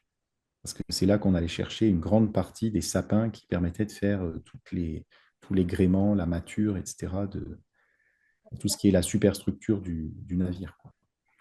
Donc évidemment, il faut, là c'est un travail d'historien, en fait. Il faut convoquer ça. Il n'y a pas moyen de faire autrement, je pense. Louise et Philémon, est-ce que vous voulez ouvrir vos micros pour poser vos questions? Et peut-être que c'est Mathieu qui doit ouvrir les micros. Et Aurélien, juste pour aussi répondre, parce que depuis que je pensais sur ces questions, je me rends compte que moi, on m'envoie des documents maintenant là-dessus, et sur des choses très récentes aussi, dans les années 90, dans le Poitou, le Marais Poitevin, mais c'est peut-être pas aussi intensif que ce que tu nous as montré. Est-ce que vous arrivez à ouvrir vos micros ou pas? Oui, Est-ce que vous m'entendez? Ah, Oui, vas-y, Louise. excusez-moi. Alors, bonsoir, merci beaucoup pour cette présentation. J'aurais deux petites questions. Je me demandais si les incisions en tête de bassin versant ont déconnecté les anciens fonds de vallon. Est-ce qu'on peut estimer la perte de capacité de stockage en eau à l'échelle du bassin versant de l'Yonne? Et Alors, ma deuxième question, c'était dans le contexte du Morvan. Est-ce qu'on observe des différences de réactivité des cours d'eau entre ceux qui ont été anciennement flottés et par rapport à ceux du bassin versant Loire qui n'a pas été flotté? alors, pour l'instant, nous nous posons encore ces questions-là. On n'est pas capable d'y répondre. Mais c'est des questions qu'on peut se poser. Euh, la, alors, pour la capacité de stockage, euh, on n'a pas de résultats de recherche je dirais, pur et dur. Mais par raisonnement purement théorique, je dirais, à partir du moment où ces incisions qui se sont développées dans les segments amont de ce bassin, à partir du moment où elles ont en quelque sorte fait migrer le ruisseau antérieur au flottage, euh, elles l'ont abaissé de niveau de 4 à 5, voire 6 ou 7 mètres, parfois 8, euh, par rapport à son niveau de départ. C'est évident que tout ce qui a été à un moment donné, ce qui était autrefois le contenant potentiel de la nappe dans le bassin versant, je dirais pas quasiment disparu, mais en grande partie disparu. Parce que de toute façon, le point bas euh, des écoulements, c'est désormais le fond et parfois même le lit rocheux. Donc on est au niveau du substratum. Voilà, donc là, mais maintenant, il faudrait arriver à soit le modéliser, soit faire des recherches comparatives entre un bassin versant qui n'a pas été aménagé, qui aurait à peu près la même configuration, et les bassins versants qui ont été impactés par le flottage. Pour l'instant, la question dans cet ordre d'idée, la question plus précise qu'on se pose, c'est de quelle façon pourrait réagir le fond de vallée actuel de l'Yonne, là où la rivière est au contraire au-dessus du fond de vallée, du fait de ses aménagements et de la gradation. Comment éventuellement un désaménagement de la rivière, qu'il soit spontané ou programmé, c'est-à-dire le retour de la rivière dans ses points bas et le retour à un lit spontané avec sa propre dynamique. La question qu'on peut se poser, c'est qu'est-ce que ça peut avoir là comme conséquence sur la ressource en eau. Parce que là, du fait de passer d'une situation où la rivière est au-dessus des points bas à une situation où la rivière sera dans les points bas du fond de vallon, ça aura probablement là aussi un effet d'abaissement, en tout cas au moins qu'une partie de la capacité totale de stockage euh, du remblaiement de fond de vallée ne sera plus utilisée. Voilà, ce qui pose une question un peu paradoxale par rapport à la restauration de ces rivières. Parce que si on veut les restaurer pour des raisons purement écologiques, on peut être amené à faire le choix de les libérer de l'impact du flottage. Mais si on réfléchit à la question de la ressource en eau, on peut se poser la question de savoir si il ne faut pas étudier encore un peu plus la question.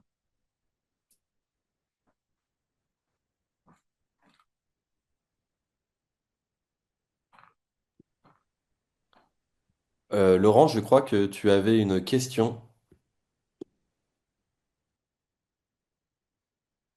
Oui, allô? Euh, Déposé, je sais pas. Alors, je la repose. Euh, Pardon, donc, Laurent Desgraves, je suis technicien rivière sur le bassin versant de la Leyre. Nous avons aussi vécu une époque de flottage du bois. Dans les écrits, on nous parlait de qu'on flottait du bois sur la Leyre depuis des temps immémoriaux. Maintenant, je n'ai retrouvé des registres que sur une période allant de 1850 à 1934, où le camion a remplacé le flottage du bois sur le fleuve, où voilà, on avait un aménagement de berges qui était constitué de pieux, de fascines, pour pas que le lit ne bouge de trop. Voilà, on a des vieilles cartes postales qui nous montrent bien ce paysage très ouvert. Bon, voilà, un paysage plutôt fermé, de forêt-galerie, voilà, plus sauvage. Bon, ça c'est pour présenter un peu mon contexte, mais la question en fait, elle était sur le fait est-ce qu'on avait des informations. Alors je parle du peuple autochtone, mais plus largement de récits en fait de peuples, enfin ou de territoires dans le passé qui ont pu, parce qu'ils avaient une bonne lecture souvent de leurs rivières, mesurer et rendre compte d'effets néfastes du flottage du bois dès lors qu'il y a eu cette activité qui est arrivée, notamment pour les autres aménités de la rivière. Donc on a déjà parlé, l'histoire de l'approvisionnement en eau, la baisse du nombre de poissons, rajouter aussi les pollutions de prairies, pâturées par exemple. Voilà, un peu ça, voilà, s'il y avait eu comme ça des récits autour de cette activité et les effets de cette activité. Hmm. Alors là, je n'ai pas de grandes connaissances là-dessus. En tout cas, dans le cas de rivières françaises ou des pays voisins, ce que l'on voit bien, c'est que euh, la pratique du flottage va entrer dans certains cas en concurrence et parfois même carrément en conflit avec d'autres usages de la rivière. Euh, dans certaines vallées, il y a des conflits un peu chroniques entre la logistique du flottage et les usages énergétiques de l'eau, parce que le passage du bois va détruire en fait va détruire en partie ou très endommager euh, tous les équipements qui permettent d'amener l'eau au moulin, donc les chaussées, parfois, si on n'a pas du tout d'aménagement pour protéger, ça détruit même les roues. Voilà, donc c'est plutôt ce genre de choses que l'on voit. Et éventuellement, ce que j'ai tout à l'heure évoqué, le fait que certaines activités comme la pêche, par exemple, vont disparaître. Mais je pense que là aussi, il n'y a pas eu encore assez de recherches historiques en Europe sur ce que le flottage a pu faire dans le passé, euh, du point de vue de changement écologique du cours d'eau et de ses effets sur peut-être les ressources alimentaires que propose le cours d'eau, etc., etc. Voilà, on a en fait ce qu'on a, on arrive à trouver, mais peut-être parce que c'est la seule chose qui pour l'instant été, a intéressé les historiens, c'est plutôt des conflits entre des formes d'exploitation ou alors les nuisances qui sont liées au stockage du bois à proximité de la rivière. Mais c'est plutôt des conflits fonciers, euh, des choses qui sont relatives à l'empiètement, par exemple, etc. Mais voilà, je ne peux pas dire plus que ça. Mais c'est vrai que alors, du coup, je rebondis juste sur ça. C'est vrai que j'ai récupéré pas mal de récits du genre des chaisiers donc, qui avaient besoin d'aulnes pour fabriquer les chaises et ils demandaient à utiliser le bois des berges de la Leyre et dont l'État leur disait non, non, le bois, on en a besoin pour refaire les berges, pour que le flottage du bois soit efficace. Donc, non, ce bois-là, vous nous le laissez pour l'entretien, le service hydraulique du fleuve, quoi. Voilà, mais ça, il y a eu des conflits, il y a effectivement ça, j'ai trouvé pas mal de conflits, ou sur le passage des trains de bois sous les ponts qui endommageaient aussi Oui, certains ponts. Voilà, c'est effectivement ça, c'est les choses que j'ai pu dire. Mais c'est le côté écologique finalement, où l'impact peut-être était difficilement mesurable aussi, je sais pas, mais j'ai pas trouvé effectivement en tout cas des éléments qui allaient dans le, voilà, par des services économiques qui étaient bousculés à côté, mais ou des structures, des ouvrages d'art qui pouvaient être mm, endommagés, mais pas tant sur le reste. oui. Ça, Hum. les destructions au pont, ça, par contre, c'est effectivement très souvent noté. En Europe centrale et orientale, c'est un des principaux problèmes apparemment, en tout cas dans la bibliographie que j'ai consultée, c'est récurrent. Euh, les problèmes liés à l'entretien des ponts et aux destructions, en fait. Ce qui va se passer quand même à un moment donné, c'est que dans les bassins versants où le flottage devient une pression très forte, c'est-à-dire quand je dis une pression très forte, c'est pas parce qu'on va faire flotter du bois une ou deux fois de temps en temps, ça n'a pas beaucoup d'impact parce que ça va finalement peut-être pas représenter quelque chose de bien pire qu'une grosse crue et les rivières fonctionnent avec des perturbations irrégulières et voilà, une opération de flottage très ponctuelle, ça n'a sans doute pas une grande différence avec un événement hydrologique un peu intense. Mais par contre, quand ça devient récurrent et que la rivière surtout devient presque une voie où la logistique du flottage a un monopole sur le reste, et c'était le cas de Lyon en particulier, mais en Europe centrale, dans les quelques exemples que j'ai évoqués, ça fonctionnait comme ça aussi. Ce qui va se passer, c'est que, en fait, la population locale, elle va être d'une certaine façon enrôlée dans le flottage, parce que ça devient une façon d'avoir de l'argent, de trouver une activité d'appoint, notamment dans des régions où le flottage se faisait en décalé par rapport au calendrier agricole. Donc, quand c'est une activité de l'hiver ou du début du printemps. Et d'une certaine façon, on est dans des choses qu'on connaît très bien aujourd'hui. C'est dans d'autres situations. C'est que ben, on va s'accommoder de certains inconvénients parce que par ailleurs, on va trouver d'autres avantages. Et à ce moment-là, les dégâts environnementaux sont totalement passés sous silence parce que on, voilà, on ne va pas se plaindre d'avoir perdu quelque chose si on estime que le gain à travailler pour le flottage est supérieur au fait de ne plus pouvoir disposer totalement de certaines aménités de la rivière. Voilà, en tout cas, ça peut être une hypothèse pour le silence des sources historiques, avec toujours la réserve, hein, c'est qu'on n'a peut-être pas tout étudié et on n'a peut-être pas, je dirais, encore posé toutes les questions à toutes les sources historiques.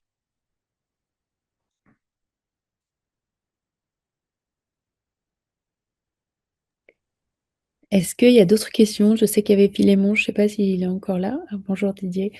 Bonjour. Est-ce que je peux poser une question juste, merci. Alors, j'ai pris la présentation un peu en cours, donc merci en tout cas pour les informations. Ça m'incite à creuser plein de choses. Moi, je travaille un petit peu sur les questions de restauration écologique autour des rivières. Donc, et en fait, ma question, c'était, moi, l'idée que j'en avais sur la ressource bois, c'était notamment au travers du charbon de bois, enfin les exemples que je connais un peu en Normandie notamment. Et je voudrais savoir si l'idée que j'avais, c'était l'exploitation du bois avec les charbonnières sur place, et en fait, c'est le charbon qui est déplacé. Et est-ce qu'il y a une espèce de compétition entre les deux processus, c'est-à-dire est-ce que soit on flotte beaucoup de bois pour aller le brûler ailleurs, etc., ou est-ce que les opérations de charbonnage, c'était des activités de substitution ou complémentaires, ou est-ce que ça n'a aucun rapport l'un avec l'autre? Euh, alors, je pense que ça va dépendre des régions. Euh, Dans le cas du Morvan, par exemple, il y avait du charbonnage en forêt, mais en fait, ce qui était charbonné, transformé sur place en charbon, c'était les rémanents de coupe. Donc, ce qui n'était pas coupé, qui ne pouvait pas faire des bûches, était transformé en charbon. Enfin, en partie, c'est ça. Donc, finalement, c'est un peu complémentaire, quoi. Ça, c'est pas deux activités qui se font concurrence. Ok. Euh, Par contre, dans d'autres régions, mais encore une fois, je ne peux pas répondre pour la Normandie parce que je ne la connais pas. Dans d'autres régions de moyenne montagne, euh, la forêt était charbonnée pour faire du charbon, notamment pour les forges qui étaient à proximité. C'est le cas, par exemple, de beaucoup de vallées du département de l'Ariège, dans la partie pyrénéenne du département. Et là, c'était pas du tout concurrentiel par rapport au flottage. C'était la forêt servait à faire du charbon, pratiquement que ça. Voilà, donc là encore, je pense qu'il y a plein de combinaisons possibles entre les différentes productions qu'on faisait dans la forêt. Mais les deux ne s'excluent pas, c'est sûr. D'accord, ok. Bah, en tout cas, merci pour cette super ouverture vers des sujets totalement inconnus. Merci de votre appréciation.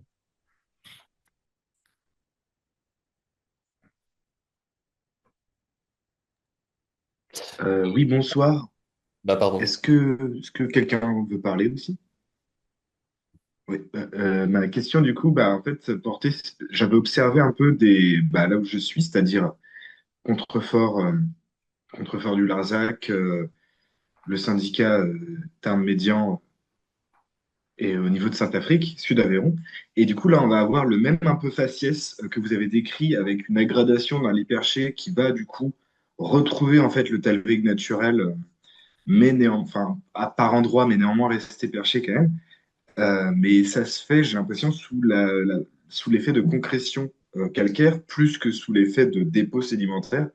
Et du coup, je me demandais, comment est-ce qu'on peut identifier les zones où il y a eu du flottage et où ces lits perchés ont été faits en partie pour le flottage et pas que pour des usages énergétiques? Dans quelle source vous avez pu retrouver en fait Mm. en priorité ça pour éventuellement aller chercher de notre côté aussi? Oui. Alors, nous, ce qu'on voit dans le Lyon et ses affluents, c'est que c'est l'hyperché, en fait, dans certains cas, c'est la totalité du du lit de la rivière sur des kilomètres et des kilomètres de long qui est perché. Euh, et il n'y a pas d'autre il n'y a pas d'autre usage, c'est-à-dire qu'il n'y a pas à un moment donné une sorte de prise d'eau ou de déversoir qui va amener l'eau vers un moulin ou quelque chose comme ça. Euh, donc c'est ça qui nous amène à comprendre que la rivière a été aménagée pour ça, et puis on a quelques sources historiques qui montrent que on, on façonnait la rivière pour qu'elle soit optimale pour le flottage. Il y a des documents de la fin du XVIIIe qui le disent, qu'il faut améliorer les ruisseaux pour le flottage. Voilà. Mais dans le cas de Lyon, il y a quelque chose qui est pratique en quelque sorte pour nous, c'est qu'il n'y a pratiquement pas d'autre usage de l'eau, et le flottage avait quasiment un monopole sur la rivière. Donc ça, là, c'est simple. Par contre, dans le cas que vous dites, je ne peux pas me prononcer, en fait, hélas. Mais encore une fois, c'est les documents historiques éventuellement ou des attestations qui pourraient expliquer pourquoi ça a été fait.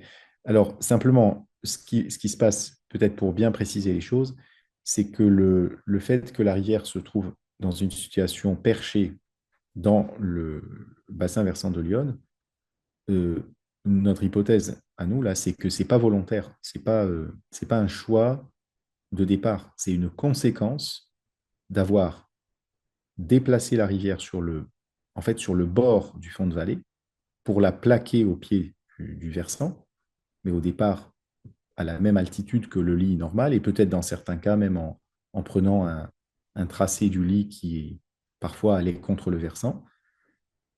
Pourquoi? Pour pouvoir se mettre en contact direct avec les coupes forestières. Donc là aussi, c'est un choix logistique. On dessert le versant d'un côté, on dessert le versant de l'autre, et la rivière, elle est là comme un tapis roulant, si j'ose dire, là où on va jeter du bois.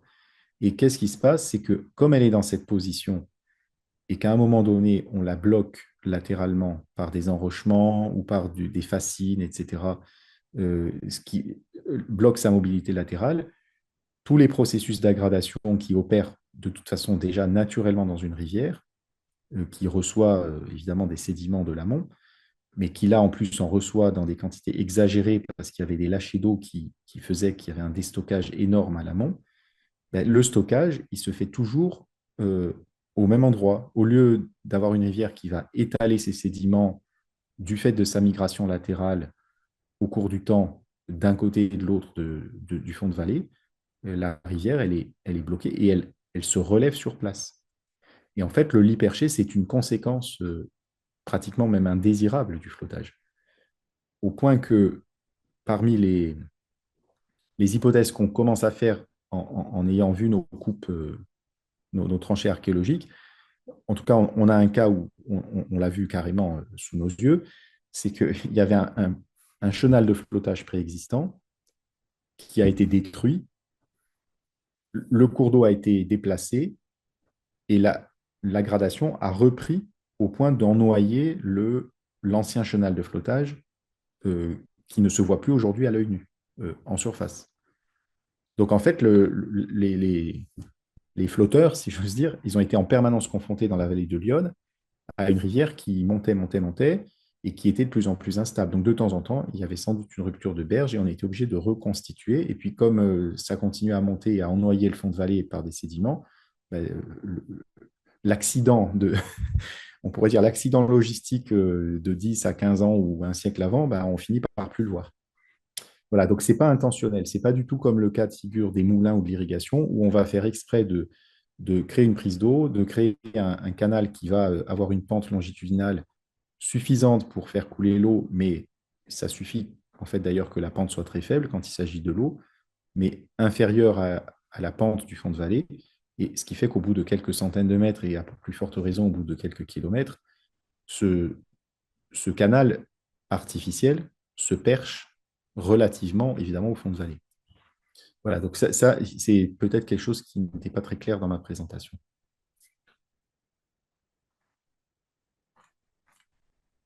J'allais poser la même question que Didier. Est-ce que tu aurais quelques références en termes d'ouvrages ou de filmographie, peut-être pour continuer à creuser cette réflexion? Je te remercie. Alors, en filmographie, euh, à ma connaissance, il n'y a rien, en tout cas sur le Morvan. J'ai trouvé des films qui ont été faits en Ukraine pendant la période soviétique, dans les années 70, et qui montrent comment se passait le flottage, mais c'est centré quand même sur la conduite des radeaux. On voit très bien comment ça fonctionne. On voit les aménagements, etc., au fur et à mesure que le radeau, avec son équipage, descend vers l'aval. C'est assez effarant, mais plutôt sur la question des conditions de travail que j'ai évoquées tout à l'heure.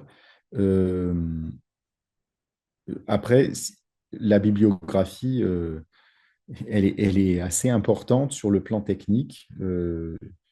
Donc, ce que je pourrais éventuellement faire, c'est euh, faire une petite bibliographie que j'enverrai aux organisateurs de ce webinaire.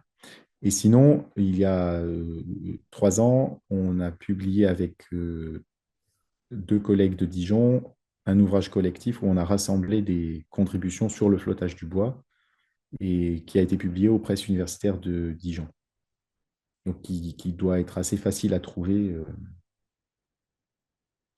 euh, ce qui s'appelle le flottage du bois en Europe. Et puis, il y a un sous-titre.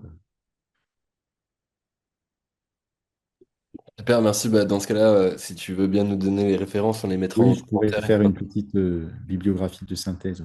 avec, qu'on postera du coup en commentaire à la suite de la vidéo. Je te remercie. De rien.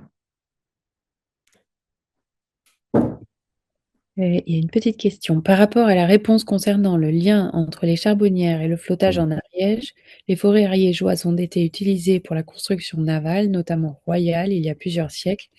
Est-ce que vous savez si ce bois était acheminé par flottage également?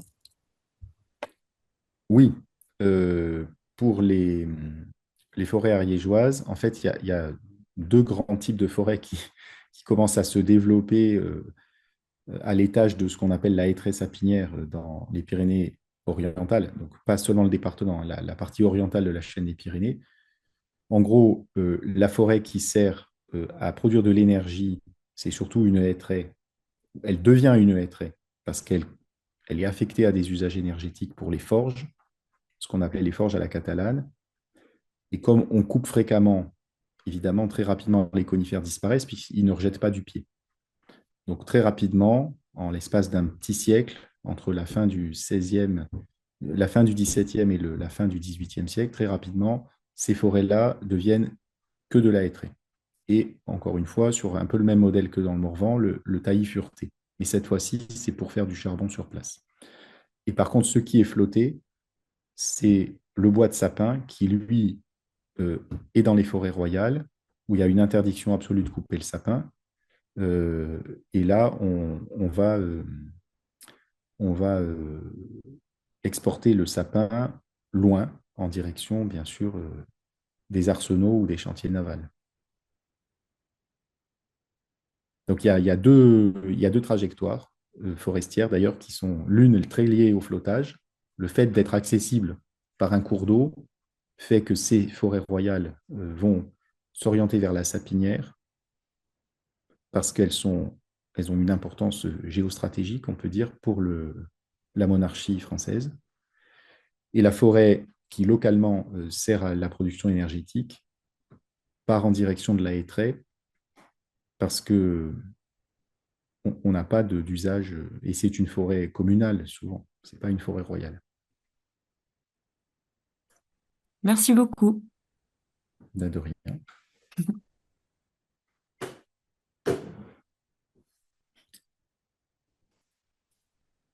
Je me permets encore une petite question. Quand on regarde le cousin, le chalot ou la cuve en Morvan, je me demande si il y a encore des indices aujourd'hui qui nous permettent de deviner comment fonctionnaient ces rivières avant les lâchers d'eau, avant l'artificialisation, ou si c'est en fait si ce remodelage ne permet plus de détecter du tout les traces anciennes de ces cours d'eau. Ben, c'est justement la question qu'on essaie de travailler actuellement, en particulier avec une chargée de mission du PNR du Morvan qui s'appelle Aude Pellichet, qui s'est depuis 3 ans franchement intéressée à ce qu'on fait et avec qui maintenant on travaille sur la question, euh, voilà, exprime clairement le fait que c'est un impact dont on n'a absolument pas pris la conscience jusqu'à il y a quelques années, en fait, qui est incontournable parce que partout où on regarde, on ne voit en fait que ça. Dès qu'on a la clé de lecture, je dirais, sur les formes liées au flottage, en fait, on finit par avoir l'impression qu'il y a que ça. Et notre question, c'est un peu ce que j'évoquais peut-être un peu trop rapidement tout à l'heure, c'est qu'en fait, on a du mal à imaginer ce que pouvaient être ces rivières avant, sauf à, encore une fois, aller chercher des équivalents du côté du bassin versant de la Loire, donc côté est et sud du Morvan, où là, il n'y a pas eu de flottage. Et c'est là où on peut essayer d'avoir une image de ce qu'a pu être la rivière avant. Avec quand même une précaution, c'est que c'est pas parce qu'il n'y a pas eu de flottage qu'il n'y a pas eu d'aménagement. Il y a eu des aménagements pour autre chose. Donc l'état dans lequel la rivière au XVIe siècle ou au XVe, ça reste encore affaire de recherche, quoi. Et je me demandais aussi les ruisseaux étroits, à quel point est-ce qu'ils pouvaient être utilisés pour le flottage et concernés par cette activité? Pardon, j'ai pas bien Les entendu les ruisseaux. ruisseaux étroits. En fait, notre présomption maintenant, c'est que les petits ruisseaux n'étaient pas aptes au flottage et ils ont été rendus aptes par l'installation d'un étang qui, grâce à des lâchers d'eau, permettait de faire partir le bois vers l'aval.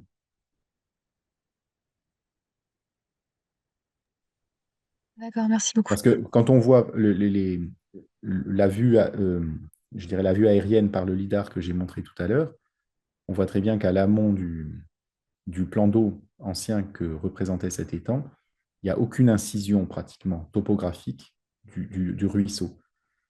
Et de l'autre côté de l'étang, enfin de la digue actuellement éventrée d'ailleurs, on voit une incision très forte. Ce n'est pas sur les 50, 60 ou 150 mètres de profondeur, enfin de l'étang que le cours d'eau aurait réussi à se concentrer, à créer un vrai lit, etc. C'est assez certain que on positionne un étang là où d'ailleurs il y a l'arrivée du bois depuis les coupes les plus proches et on crée en fait, on modèle d'une certaine façon le fond de vallée pour qu'il devienne adéquat au flottage.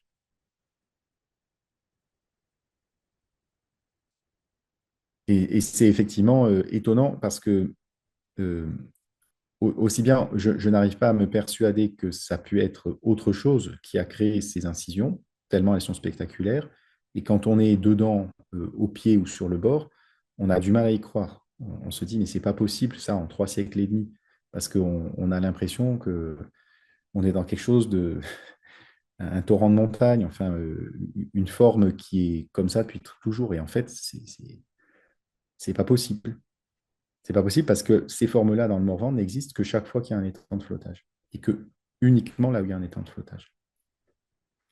Donc au bout d'un moment, même si c'est incroyable, on est obligé de se ranger à cette hypothèse que le creusement ne peut pas être autre chose que lié à la logistique, en fait.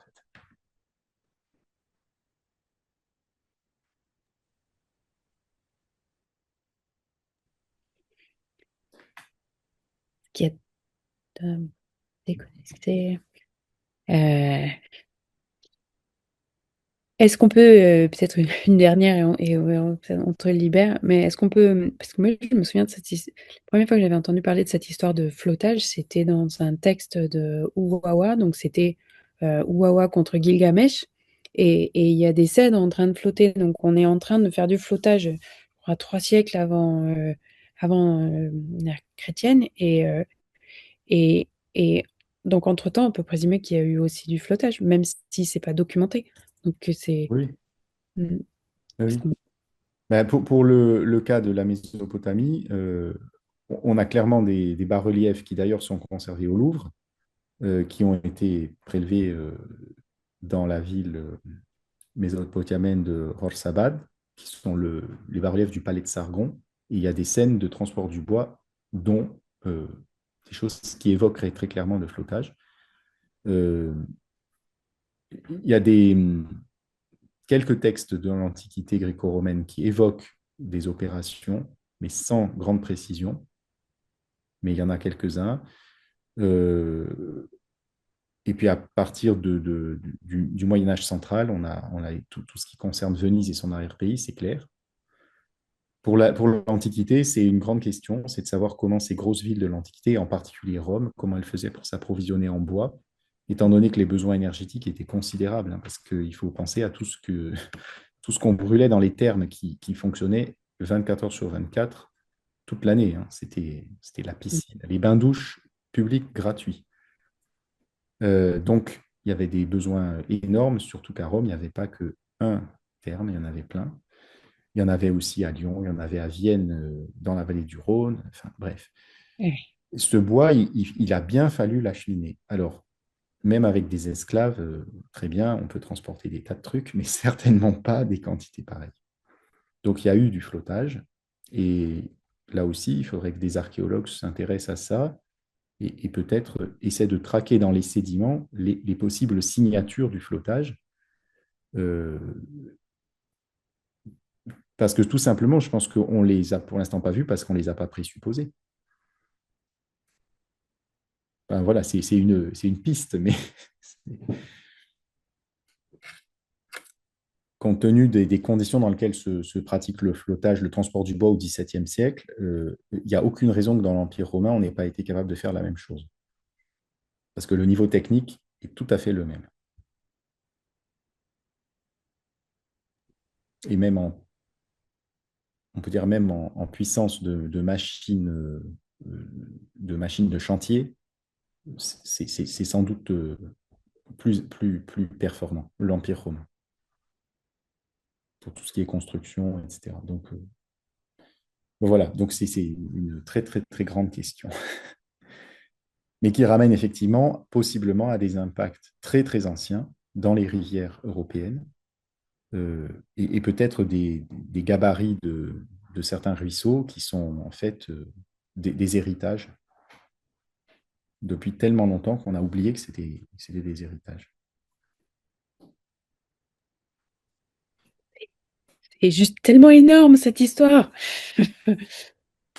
Est-ce qu'il y a une dernière question ou est-ce qu'il y a quelqu'un qui peut rajouter quelque chose? Ouais, c'est abyssal, une énorme amnésie environnementale. Ben moi, enfin, bon, maintenant, je ne sais plus comment guérir les rivières, en fait, parce qu'elles sont encore, ouais, vertigineux, oui. Euh, Merci beaucoup, passionnant, j'adorais, merci pour vos travaux que j'irai découvrir. Donc, on attend tous le gros livre. Donc, je ne sais pas si c'est le flottage dont tu as parlé tout à l'heure. Je- Non, pour l'instant, ce n'était pas un très grand livre. En fait, on a collecté des communications qui ont été faites dans un séminaire de recherche. Mhm, Et, mais enfin, il y a déjà beaucoup de matière et beaucoup mhm, d'exemples pris en France et quelques-uns dans des pays voisins. mhm. Mais voilà, j'aimerais bien qu'on arrive à faire un livre vraiment très, très approfondi sur la question, y compris avec les aspects sociaux, etc. Mais ça, c'est un chantier. Voilà, il faudrait qu'on ait moins d'heures de cours et d'administration et toutes ces choses qui font qu'on a du mal à écrire nos résultats de recherche. Hmm. Mais bon, on y arrivera sans doute à le faire un jour. Ben, on l'attend. On l'attend. Les archives étaient incroyables. Merci beaucoup. Cela ouvre beaucoup de grandes pistes de réflexion. Bravo pour votre travail et merci. Mais en tout cas, je vous remercie de votre attention. Vous pouvez remercier aussi Frédéric, que je vois toujours fidèle au poste là parmi les, les auditeurs, mais qui a une grande part dans ce travail. Ok, merci Voilà. Frédéric. On va vous laisser Oui, et on va clôturer cette présentation. Merci beaucoup. ben, C'était très bien, merci. Au revoir à tous et à toutes et au plaisir d'une autre rencontre.